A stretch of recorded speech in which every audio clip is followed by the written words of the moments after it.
ഉൽപ്പത്തി പുസ്തകം 12-ാം അധ്യായം. യഹോവ അബ്രാമിനോട് അരുളിച്ചെയ്തതെന്തെന്നാൽ, നീ നിന്റെ ദേശത്തെയും ചാർച്ചക്കാരെയും പിതൃഭവനത്തെയും വിട്ട് പുറപ്പെട്ട് ഞാൻ നിന്നെ കാണിപ്പാനിരിക്കുന്ന ദേശത്തേക്ക് പോക. ഞാൻ നിന്നെ വലിയൊരു ജാതിയാക്കും, നിന്നെ അനുഗ്രഹിച്ച് നിന്റെ പേർ വലുതാക്കും. നീ ഒരു അനുഗ്രഹമായിരിക്കും. നിന്നെ അനുഗ്രഹിക്കുന്നവരെ ഞാൻ അനുഗ്രഹിക്കും, നിന്നെ ശപിക്കുന്നവരെ ഞാൻ ശപിക്കും. നിന്നിൽ ഭൂമിയിലെ സകല വംശങ്ങളും അനുഗ്രഹിക്കപ്പെടും. യഹോവ തന്നോട് കൽപ്പിച്ചതുപോലെ അബ്രാം പുറപ്പെട്ടു. ലോത്തും അവനോടുകൂടെ പോയി. ഹാരാനിൽ നിന്ന് പുറപ്പെടുമ്പോൾ അബ്രാമിന് 75 വയസ്സായിരുന്നു.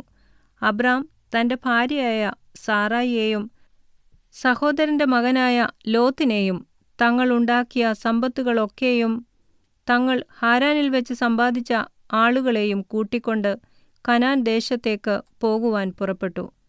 കനാൻ ദേശത്തെത്തി അബ്രാം ശേഖേം എന്ന സ്ഥലം വരെയും ഏലോൻ മോരെ വരെയും ദേശത്തുകൂടി സഞ്ചരിച്ചു.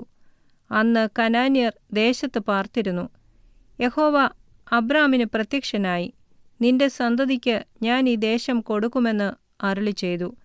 തനിക്ക് പ്രത്യക്ഷനായ യഹോവയ്ക്ക് അവൻ അവിടെ ഒരു യാഗപീഠം പണിതു. അവൻ അവിടെ നിന്ന് ബേഥേലിന് കിഴക്കുള്ള മലയ്ക്ക് പുറപ്പെട്ടു.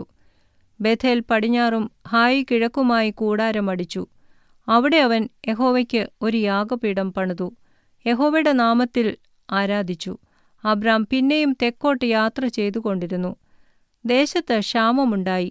ദേശത്ത് ക്ഷാമം കഠിനമായി തീർന്നതുകൊണ്ട് അബ്രാം മിസ്രൈമിൽ ചെന്ന് പാർപ്പാൻ അവിടേക്ക് പോയി. മിസ്രൈമിൽ എത്തുമാറായപ്പോൾ അവൻ തന്റെ ഭാര്യ സാറായിയോട് പറഞ്ഞത്, ഇതാ, നീ സൗന്ദര്യമുള്ള സ്ത്രീയെന്ന് ഞാൻ അറിയുന്നു. മിസ്രൈമ്യർ നിന്നെ കാണുമ്പോൾ ഇവൾ അവന്റെ ഭാര്യയെന്നു പറഞ്ഞ് എന്നെ കൊല്ലുകയും നിന്നെ ജീവനോടെ രക്ഷിക്കുകയും ചെയ്യും. നീ എന്റെ സഹോദരിയെന്നു പറയണം. എന്നാൽ നിന്റെ നിമിത്തം എനിക്ക് നന്മ വരികയും ഞാൻ ജീവിച്ചിരിക്കുകയും ചെയ്യും. അങ്ങനെ അബ്രാം മിസ്രൈമിലെത്തിയപ്പോൾ സ്ത്രീ അതിസുന്ദരിയെന്ന് മിസ്രൈമ്യർ കണ്ടു. ഫറവോന്റെ പ്രഭുക്കന്മാരും അവളെ കണ്ടു. ഫറവോന്റെ മുമ്പാകെ അവളെ പ്രശംസിച്ചു. സ്ത്രീ ഫറവോന്റെ അരമനയിൽ പോകേണ്ടി വന്നു. അവളുടെ നിമിത്തം അവൻ അബ്രാമിന് നന്മ ചെയ്തു.